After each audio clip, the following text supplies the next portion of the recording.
And we have another question from the gentleman here. Your name and question, please. I'm Cornell, and they call me the transfer mentor. You worked with Teach for the Philippines full-time, right? I do. Mike and Angela have full-time jobs in the U.S. I mean, when they were volunteering, they worked full-time. Would there be a mix of solutions that executives from big corporations can lend one day in a week so that they'll be able to teach in schools? Because the problem is so enormous that trained professionals working in the real world, in commercial, industrial companies, would be the best persons to go into the grassroots and teach our kids, inspire them. Would there be a solution Yes. of sorts like that? So allow me to share with you a few of our different programs. So Mike and Angela and Jerome mentioned that there are many ways to get involved. One is to become a full-time teacher, so we're looking for anybody with a college graduate who has leadership potential, and we'd like to call it a bias for action. So, you know, that gut in their system where they just want to make a difference full-time for 2 years. So that's one avenue. We have another avenue where you can come join our civic engagement program. And what that means is, I don't know if people are familiar with Brigada Escuela. So last May, we had our first Brigada Escuela event. People who applied to the program, people who were turned down by the program, the fellowship program, people who said, you know, I like the program, but I can't commit 2 years of my life. They all came, and we all cleaned schools in Quezon City for the whole day, and for the week, helping them get ready for the school year. So that's another avenue. The third avenue, which is something we're launching this year, is called Teach for the Philippines Week, and that's exactly what you're asking. It's everybody has to be involved. We have to hit this from all angles. We're partnering with different corporations and different companies, and they're allowing some of their volunteer employees to come into our schools and teach for a day and partner with one of our fellows to really just introduce everything from what might it be like to be an accountant, or what might it be like to be a doctor. Because the dreams of these kids right now are it's a very narrow perspective. And what we're hoping to do is not tell them to become, you know, don't be a carpenter or don't be a tricycle driver, you have to be a doctor. That's not our role.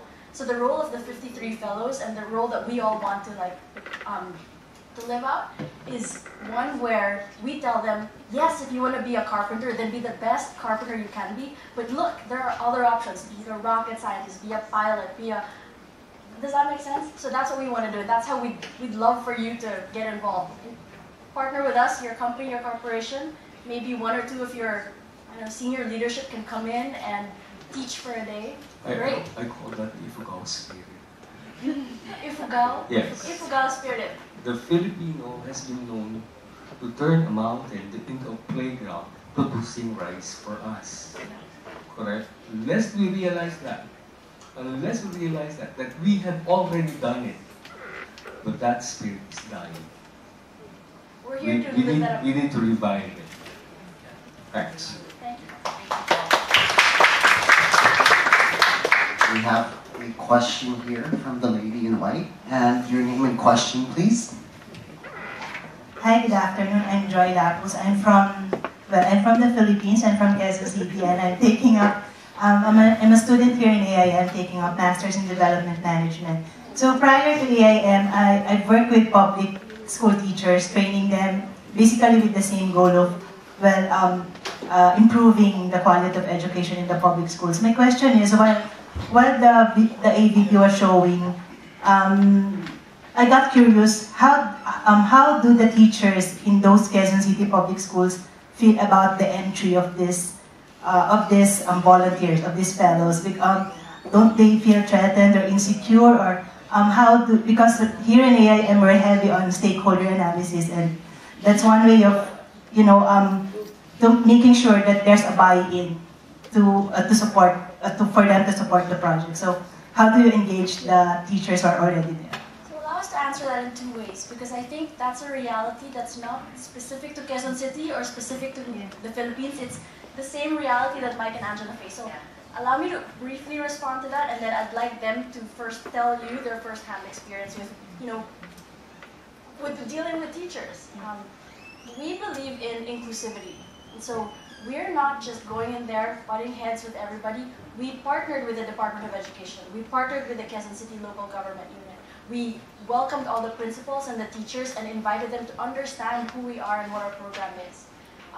We do that on an ongoing basis, and yes, you're right, it's not going to happen in one meeting or one merienda or one salo-salo. They're not, I wouldn't frame it as they're threatened. In fact, I would flip it. They're obviously looking at something that's new and saying, kaya ba nito? Will this work? But we're hearing stories where our fellows have principals and teachers coming up to them being like, you're full of energy. Help me bring that back again. Or, oh, can I share your materials?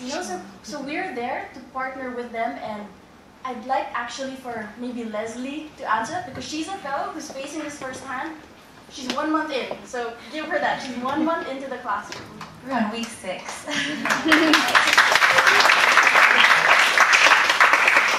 It was definitely brought to our attention that this would be expected. But for my school, I'm at Apolonio Sampson in Balintawak, and I live in the barangay.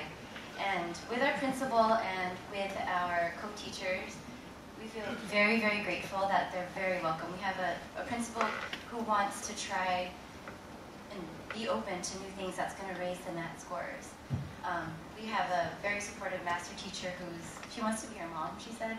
She wants to really help us through, and she's just been there floating around, making sure that we can do all the paperwork for DepEd and tell us how to do everything by hand, all this item analysis. So we have her support. But yes, there are 53 fellows, and just from stories I've heard from sharing with other fellows, something that I've realized, and there is no one answer to say that this is the problem, it's this or this, it's the family, it's the Philippines, it's because they're poor, it's because of the teachers, it's because of whatever. There's no one reason. So I think the relationship with the teachers, that's just one avenue where we had to kind of work with them. So my story about the other fellows, some people are having trouble with their teachers. Some fellows are just getting their class list. Some of them they started off with 70 students, then they diluted her section. The next week she had 300 students, So we're hearing horror stories, and for me, I'm like, I love my school, it's not so bad, but knowing that we're getting everything across the board and we're learning how to deal with it, I think that's something that we were prepared for also. Because yes, we want to include, part of this transformational thinking is how can we best work through this situation and make everyone win, instead of it's not your win or mine. How can we both win?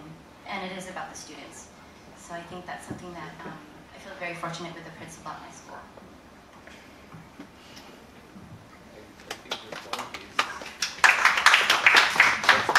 We would like to also recognize additional fellows that have joined us, fellows of Teach for the Philippines. We have Kit Pabiona.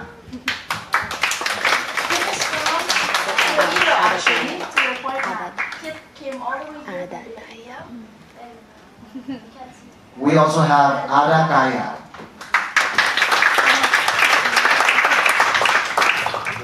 And we are still taking some questions. We have a lady here. And your name and question, please. Good evening. I'm Luis Casabuena, and I graduated last March. I'm a business management graduate from UST, and I really would like to join the program. And I'm really looking forward to in August for the opening of the application. My question is, what do you advise to individuals like me who really want to join the program? In terms of how can we how can we impress you, or how can we show you that we're really into the program? You're just Yes. asking that question is already impressive. You know, one thing that was helpful for me prior to joining or to even interviewing, right, is getting the opportunity to visit various classrooms and speak with other teachers, because there's so many different perspectives, and I think that gives you a real life picture about what it would be like, and I think that would be very, very helpful as far as you envisioning this as something that you're interested in and applying for. My advice to you between now and August is interview us as much as we will be interviewing you. It's not easy, and I'm not here to sell something and pretend that it'll be a walk in the park, because it's not. But you have Leslie, Kit, and Adam here. Talk to them, and talk to the 50 others, because they'll keep it real for you, and I'll keep it real. Is that you? There's one thing I want to show everyone. I'm going to ask Adam to stand up and embarrass her a little bit. But every time you see a teacher or someone walking in the street in a uniform like this, I think for the guys it's a barong, recognize them and applaud them, because this is the public school teacher uniform and they wear it with pride. So applaud them.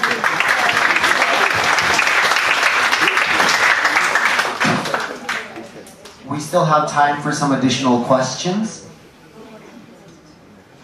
Additional questions? The gentleman in red.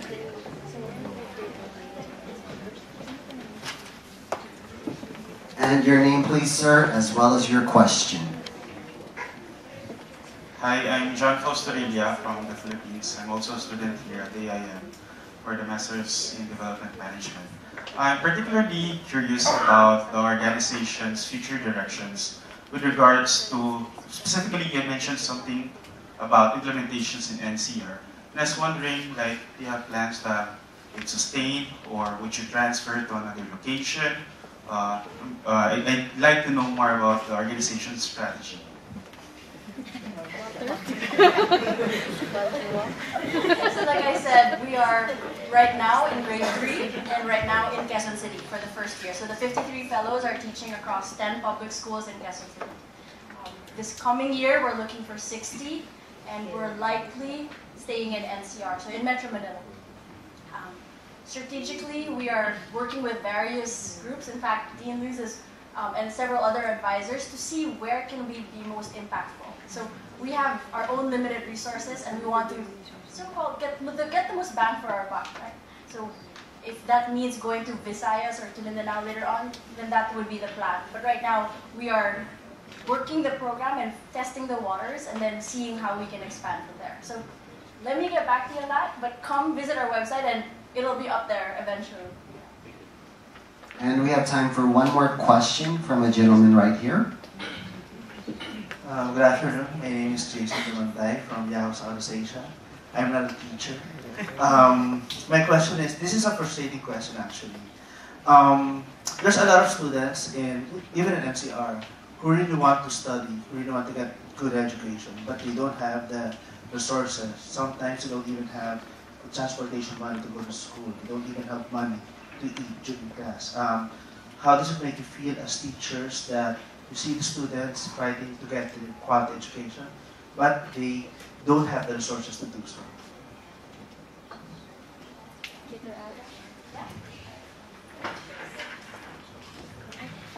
Hi everyone, I'm very sorry, I'm really sweaty right now.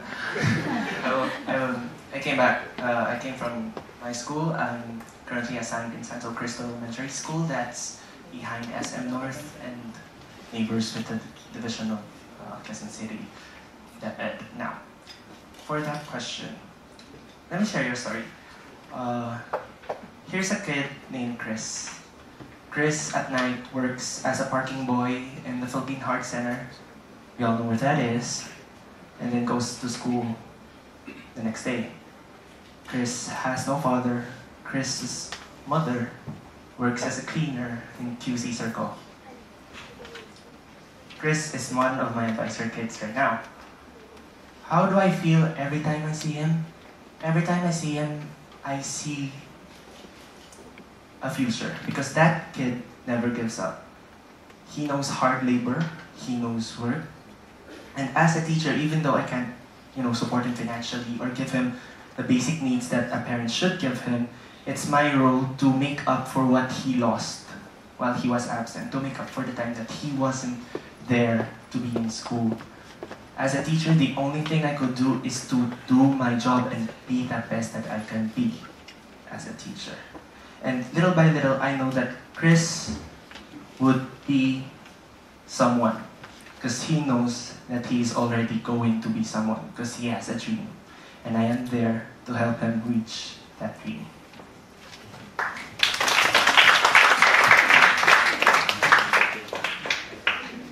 So one of the things, the basic needs, and I totally agree with, we have to make up for so much that they have not received in their life.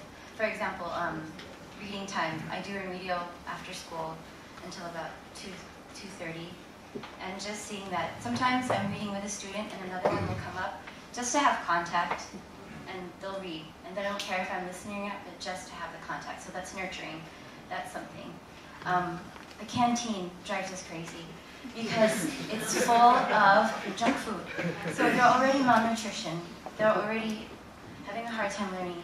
They're eating sugar. I just this morning actually was just going through looking at the ingredients, and it's just sugar, refined sugar, and maybe 2 hamburgers or 1 piece of watermelon.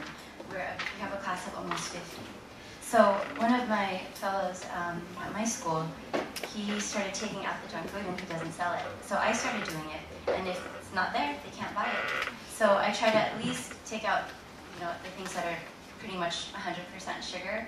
And the fellow teacher said that ever since he's been doing that, they've been putting more of the, at least sandwiches, burgers, in the fruit. And I did mention it to the principal about the students' hyperness, and they can't sit still for any amount of time, but that's part of it. So I mentioned it to her, and she actually, like I said, she's very open, so she started putting more fruit and sandwiches in there. So again, basic needs, I'm just trying to provide for it. And I think that was a question during the Summer Institute. It's like, wait, we have to buy food for our kids, or we have to do this, but seeing how we can work with the system that we have, it's like, okay, if they're going to sell junk food and candy for lunch, maybe I should encourage them to bring a bottle and bring a piece of fruit. And I tell them, and modeling that behavior, for my snack, I bring at least a little orange or an apple, and then they ask me about it, and I tell them why it's good for them. And just trying to start with it in a little way. Thank you for that, fellow Leslie. And on that note, I'd like to give the floor to our Director of Admissions, Patricia. I think, Leslie, you segued perfectly. I know Dean Luz wanted to say a few closing words, but before you all go, come meet us, speak to us. We have some, simple merienda and salo-salo in the next room. It's sugar, unfortunately. but I trust that you will not be hyperactive.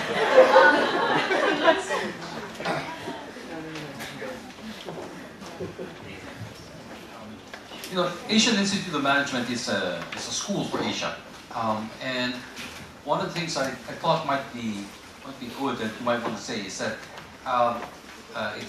you heard about Teach for America, you heard of Teach for the Philippines, but actually this is about 28 different countries now that have it, and for our students, our graduate students, let me see now. You have Teach for Pakistan, you've got Teach for India, Teach for Bangladesh, Teach for Nepal, Teach for Malaysia, although we don't have a Malaysian here. We do have, is there any plans to go to the Mekong? We have all the Mekong countries represented. Cambodia, we have 2 from the Ministry of Education. We have from Laos, PDR, Myanmar, Thailand, not Thailand we don't have yet. And the other is Vietnam. So these are countries in China, southern China, headwaters of the Mekong. So you have Teach for China, and Teach for Japan. So it is part of a global network, locally run but global. And I think this is part of the I think the idea that really is, one of the things I like about Wendy Kopp when she came and spoke a couple of months ago was she said it was interesting how the problems in education, in public education in particular, were quite similar country to country. And therefore, finding solutions and sharing solutions should be relatively easy. And I think this is really part of the value of the network. So let me just say, I think it's a start here in the Philippines. I think it's a wonderful idea. I hope we give you, let me put it this way, we're your neighbors, and we're happy to give you space to talk more about Teach for the Philippines. So all the more power to the group, to the tribe, increase. We have a little bit of something here for Angela and for Michael. A couple of books. One is on, well, let me see now. The both on management, so patient way. So let me give it to you, and I think you can decide who you get. By the way, for those of you who are interested, you'll notice the colors of AIM. We're actually founded by that Jesuit school and that Christian Brothers school. So we actually carry the colors of both schools. So that's why thank you very much. And of course, if you have additional questions, please visit our website, www.teachforthephilippines.org. You can email us if you have inquiries, admissions@teachforthephilippines.org.